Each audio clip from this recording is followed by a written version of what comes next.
10-year-old Maya Evans sat in her fifth-grade classroom, her long, neatly braided hair resting over her shoulders. It was a normal day at Willow Creek Elementary until Officer Dan Richards, the school resource officer, walked in. Maya barely paid attention. He was always around, patrolling the halls, sometimes chatting with teachers. But today felt different. "Miss Parker, may I have a word?" Officer Richards said, directing his voice toward Maya's teacher. Miss Parker, a middle-aged woman with soft eyes, nodded. As the two adults whispered, Maya noticed a few kids glancing at her. Then, Miss Parker called her name. "Maya, can you step outside for a moment?" Confused but obedient, Maya got up and followed Officer Richards to the hallway. "We received complaints about your hair," he said, his face stern. "It's a distraction and it violates school policy." Maya frowned. "My hair?" "Yes," he said sharply. "It's too long and unnatural." Maya knew that wasn't true. Her hair was her pride, lovingly braided by her father each Sunday. She had never been told it was against any rules. "Hold still," the officer said as he pulled out a small pair of scissors. Before she could react, he grabbed one of her thick braids and with one swift motion cut it off. Maya gasped, her hands flying to her head as she stared in horror at the severed braid dangling from his grip. Tears welled in her eyes, but Officer Richards didn't seem to care. "There," he said coldly. "Now you look more appropriate." Maya couldn't move, couldn't speak. The hallway felt like it was closing in around her. But what Officer Richards didn't know, what no one at the school knew, was who Maya's father was. And when he found out, everything would change. Maya sat frozen, her fingers trembling as they traced the uneven strands of her hair. Tears blurred her vision, but she refused to cry in front of Officer Richards. The hallway felt suffocating. Every noise amplified, the distant chatter of students, the ringing of the school bell, the pounding of her own heart. Miss Parker rushed out of the classroom, her face pale. "Officer Richards, what did you do?" she gasped, staring at the severed braid in his hand. "I enforced the rules," he said matter-of-factly, as if what he had done was completely normal. "This school has a standard, and this girl was in violation." Miss Parker's lips tightened. "That's not your call to make. You had no right." She knelt beside Maya, placing a gentle hand on her shoulder. "Sweetheart, are you okay?" Maya couldn't answer. Her chest ached from holding back sobs, but her silence spoke volumes. "This is unacceptable," Miss Parker snapped at Officer Richards. "Come with me, now." Grabbing Maya's hand, she led her straight to the principal's office. Mr. Lawson, the school principal, looked up from his desk as they entered. His brow furrowed at the sight of Maya's uneven hair and tear-streaked face. "What's going on?" Before Miss Parker could speak, Officer Richards stepped forward. "I took action. Her hairstyle was inappropriate. It needed to be addressed." Mr. Lawson's face darkened. "You cut a student's hair?" "I did what was necessary," Richards replied, arms crossed. The room went silent. Mr. Lawson took a deep breath and turned to Maya. "Who do we need to call?" Maya swallowed hard. Then, for the first time since the incident, she found her voice. "My dad." Something in her tone made Mr. Lawson pause. He had a bad feeling about this. "Who is your father, Maya?" She looked up, eyes burning with quiet fury. "James Evans." The moment she said the name, Mr. Lawson's breath hitched. Miss Parker gasped, and for the first time since he entered the room, Officer Richards looked worried. The silence in the principal's office was deafening. Mr. Lawson's fingers instinctively tightened around his pen. Miss Parker's eyes widened with recognition, and even Officer Richards, who had been exuding arrogance moments ago, seemed to stiffen. James Evans. The name carried weight, enough to make seasoned professionals pause. Officer Richards narrowed his eyes, trying to play it off. "And who exactly is James Evans?" he scoffed. Miss Parker shot him a sharp look. "You don't know?" Mr. Lawson cleared his throat, his voice suddenly more careful. "James Evans is Maya's father and the chief of police." Richard's smug expression faltered. His lips parted slightly, as if searching for words that wouldn't come. Maya, her voice now steady, repeated, "Call my dad." Mr. Lawson wasted no time. He grabbed the office phone and dialed a number from memory. The dial tone barely rang twice before a deep voice answered. "Chief Evans speaking." "Chief, it's Principal Lawson. There's been an incident with Maya." A heavy silence filled the room. When Evans spoke again, his voice was ice cold. "What kind of incident?" Mr. Lawson hesitated, then turned toward Richards. "One of our school resource officers, Officer Richards took it upon himself to cut Maya's hair, citing dress code violation. The pause on the other end was long and dangerous. "I'll be there in 10 minutes, Evans said, and the line went dead.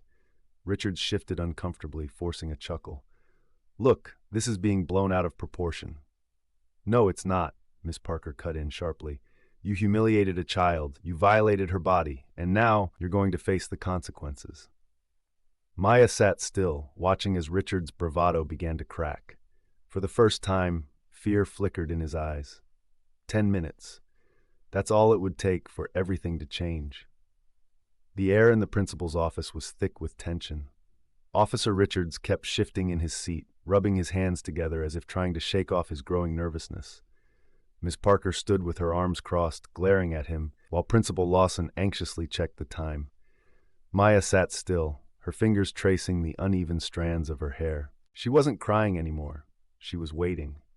Then, the sound of heavy boots echoed through the hallway. The door swung open with authority, and Chief James Evans stepped in. A tall, broad-shouldered man with an air of command, his mere presence shifted the energy in the room. His badge gleamed under the fluorescent lights, and his sharp, dark eyes immediately locked onto his daughter. "Maya," he said, his voice controlled but full of concern. She stood up, her lower lip trembling just slightly.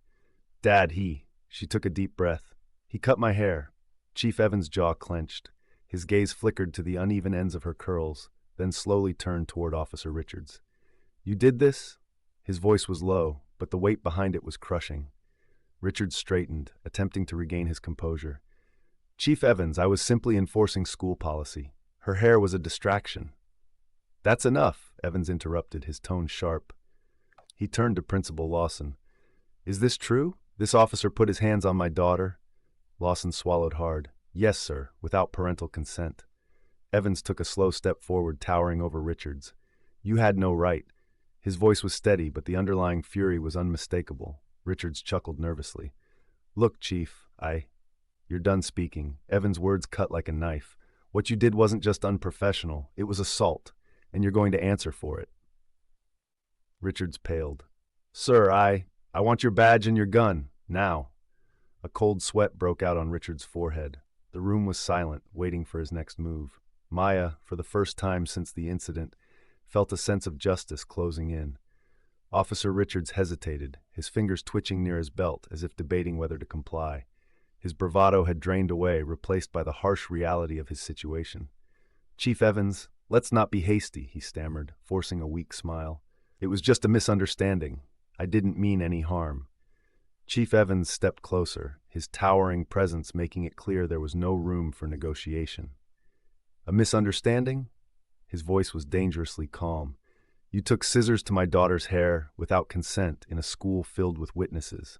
That's not a misunderstanding. That's an abuse of power."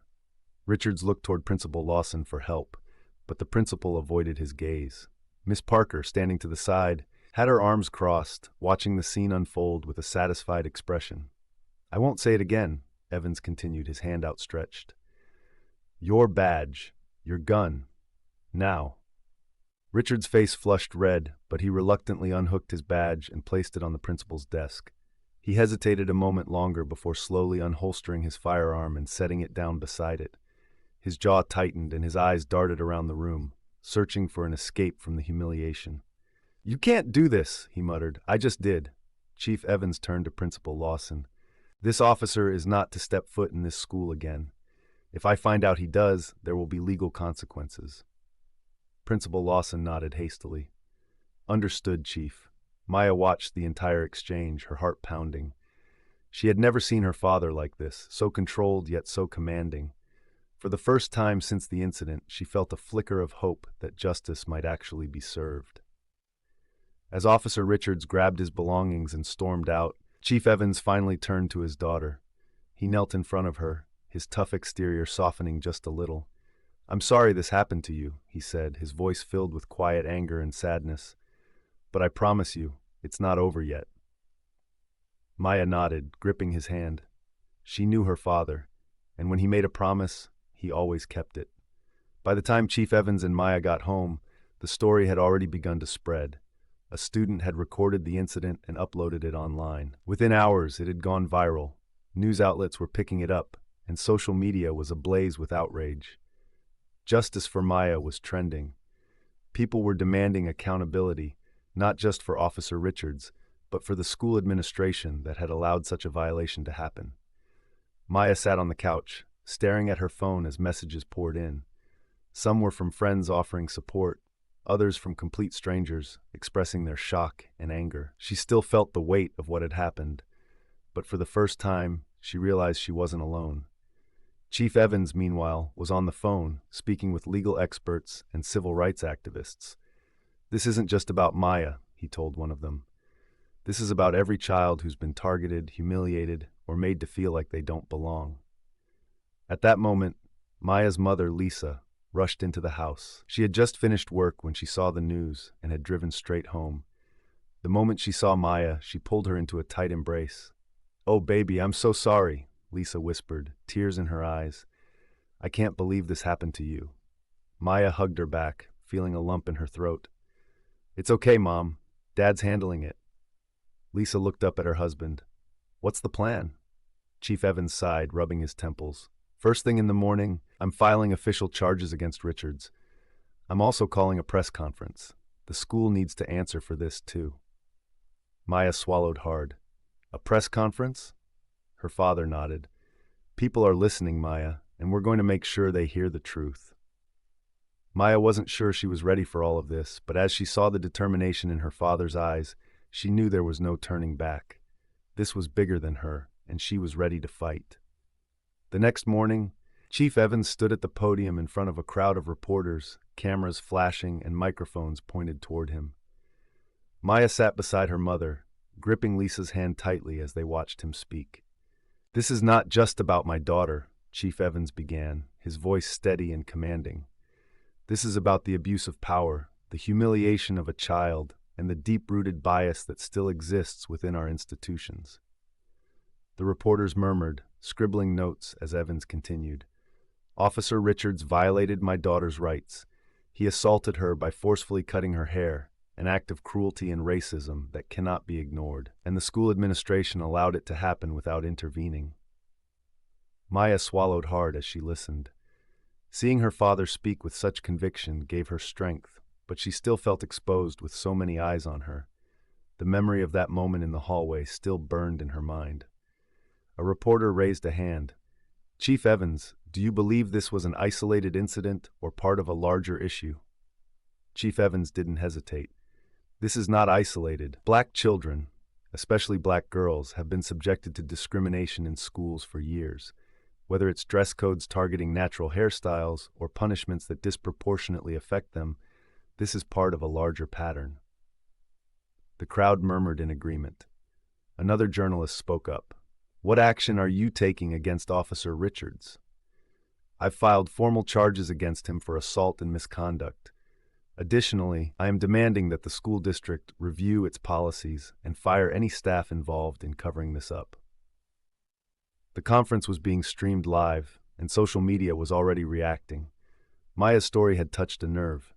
People from all over the country were expressing their support, sharing their own experiences, and demanding change. Maya took a deep breath. She had never expected her story to become this big, but now that it had, she knew she had to stand strong. This was no longer just about her. It was about justice for every child who had ever been mistreated. As the press conference concluded, the reaction was immediate and powerful. Social media exploded with outrage, and within hours, protests were organized in front of the school and police department. Parents, students, and activists showed up holding signs that read, "Protect our children," "Hair is not a crime," and "Justice for Maya." Maya and Lisa watched from their living room as news stations covered the growing movement. A video of the incident had gone viral, with millions of views. People were furious that a police officer had not only humiliated a child but also used his authority to enforce his personal biases. That evening, Chief Evans received a call from the mayor. "Evans, this situation is getting out of hand," the mayor said, sounding tense. "The whole country is watching. We need to act fast." "Then act," Evans responded firmly. "This is bigger than just my daughter now. The people are demanding accountability." The mayor sighed. We're suspending Officer Richards pending investigation, but we need this situation to de-escalate. Then fire him, Evans shot back. The community won't accept anything less. Meanwhile, at the protest, Maya saw people she recognized, teachers, classmates, even strangers, standing up for her. A girl from her school, Rachel, found her in the crowd. "I'm sorry, Maya," she said, tears in her eyes. "I was there when it happened. I should have spoken up." Maya felt a lump in her throat. "It's not your fault," she said. "But now, we're making sure this never happens again." As the chants grew louder, Maya realized this was no longer just about her hair. This was about justice. And she wasn't alone in this fight. The following morning, Officer Richards was called into the police station for an emergency disciplinary hearing. The tension in the room was thick as Chief Evans sat across from him, along with the mayor and a panel of senior officials. "Officer Richards," the mayor began, his voice stern, "the incident involving Maya Evans has sparked nationwide outrage. We've reviewed the footage, witness statements, and public response. Do you have anything to say for yourself?" Richards sat with his arms crossed, his expression defiant. "I was just enforcing discipline. That girl was being disrespectful. Schools have rules, and I acted within my rights." Chief Evans leaned forward, his voice low and dangerous. "You humiliated a child. You violated her rights, and you did it without hesitation." He slammed a file onto the table. "We've also uncovered complaints about your history of discriminatory behavior. You have a pattern, Richards." The officer's face paled. Those are just misunderstandings," he stammered. The mayor didn't buy it. "Public trust in our police force is crumbling, and you are at the center of it. Effective immediately, you are suspended without pay, pending further investigation." Richards shot up from his seat. "Suspended? This is ridiculous." Evans stood up, meeting his glare. "No, what's ridiculous is that you thought you could get away with this." He gestured to the door. "You're dismissed." As Richards stormed out, reporters outside bombarded him with questions. Cameras flashed and microphones were shoved in his face. He pushed through the crowd, refusing to answer. Maya, watching from home, saw the scene unfold. She clenched her fists. This wasn't over yet. Suspension wasn't enough. She wanted justice. The viral video of Officer Richards cutting Maya's hair had sparked protests across the city. Crowds gathered outside the police station, holding signs that read "Justice for Maya" and "End Police Racism." News channels covered the story, and social media was flooded with outrage. Inside their home, Maya sat beside her father, Chief Evans, watching the coverage on television. Her phone buzzed nonstop with messages of support from people all over the country. Celebrities, activists, and even politicians had spoken up. "Dad, suspension isn't enough," Maya said, turning to him. "He should be fired. He should face charges." Chief Evans sighed, rubbing his temples. "I know, sweetheart, and trust me, I won't let this slide, but the department has its process. We need undeniable legal grounds to ensure he never wears a badge again." Maya's mother, Lisa, walked into the room with a laptop. "I've been talking to some civil rights lawyers. They believe we have a strong case for racial discrimination and assault." She looked at her husband. "We should file a lawsuit." Evans nodded. "That's exactly what I was thinking." He turned to Maya. "But I need to ask you something, honey. Are you ready for this fight? It will be tough. The media will keep covering it, and Richard's supporters might try to blame you." Maya took a deep breath, her eyes burning with determination. "I'm ready. He humiliated me, and I won't let him do this to anyone else." Her parents exchanged a proud glance. The fight was just beginning, and Maya was ready to stand her ground. The next morning, Chief Evans officially announced that his family was filing a lawsuit against Officer Richards and the police department for racial discrimination and assault. The press conference was packed with reporters, flashing cameras, and a sea of microphones. "This isn't just about my daughter," Evans said firmly.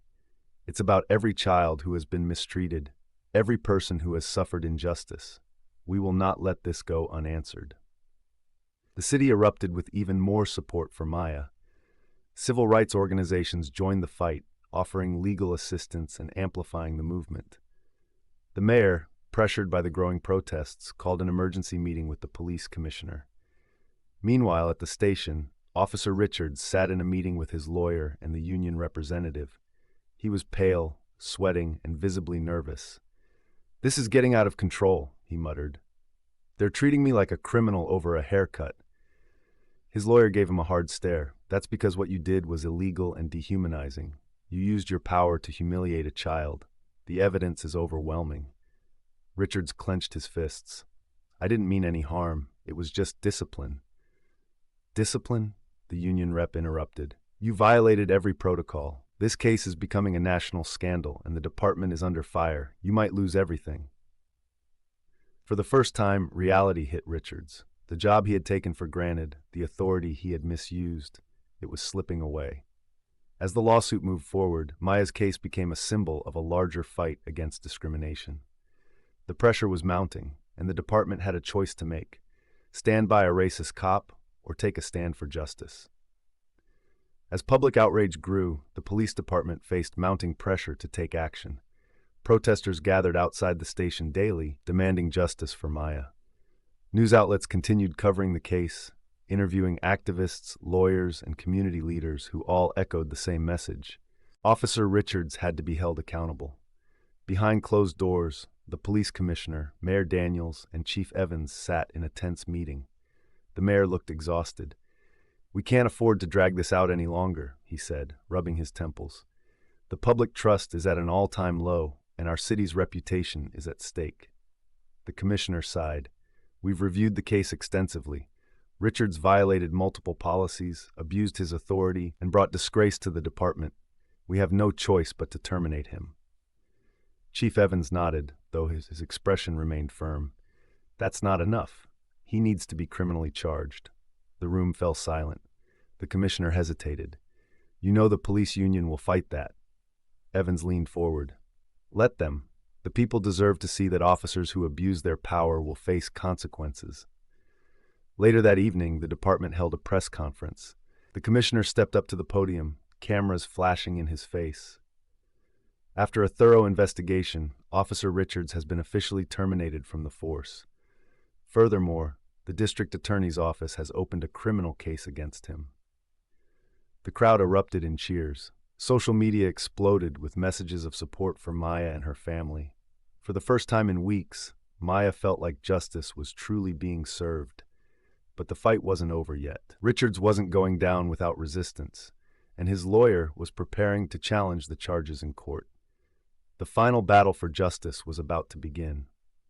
The courtroom was packed. Journalists, activists, and members of the community filled the benches, eager to witness the outcome of Officer Richards' trial. Maya sat with her father, General Carter, who had been her unwavering source of strength throughout the ordeal. Her mother held her hand tightly, whispering words of reassurance. Richards sat at the defendant's table, his lawyer whispering in his ear. He looked less confident than before, his usual arrogance replaced with unease. The charges against him, assault, misconduct, and child endangerment, were serious, and the evidence was overwhelming. The prosecution presented video footage, eyewitness testimonies, and statements from other officers who had come forward about Richards' history of abuse. When Maya took the stand, the courtroom fell silent. She recounted the incident in detail, her voice steady but filled with emotion. "He made me feel powerless," she said, looking directly at Richards. "But I am not powerless, and I will not let this happen to anyone else." The defense tried to argue that Richards had acted within his rights as an officer, but the jury was unconvinced. His actions had not only violated department policies, but had also been fueled by personal bias. After hours of deliberation, the jury returned with a verdict. The judge cleared his throat before reading it aloud. "We, the jury, find the defendant, Officer Mark Richards, guilty on all counts." Gasps filled the courtroom, followed by cheers. Richards' face went pale as the judge sentenced him to prison. Justice had been served. Outside, Maya and her family stood before a crowd of supporters. General Carter placed a hand on his daughter's shoulder. "You were brave, Maya, and because of you, change is coming." Maya smiled, knowing that her fight had made a difference, not just for herself, but for countless others who had suffered in silence. If this story moved you, don't forget to like, share, and comment your thoughts below. Let's stand together against injustice and make sure voices like Maya's are always heard. Subscribe for more eye-opening stories that expose the truth and inspire change.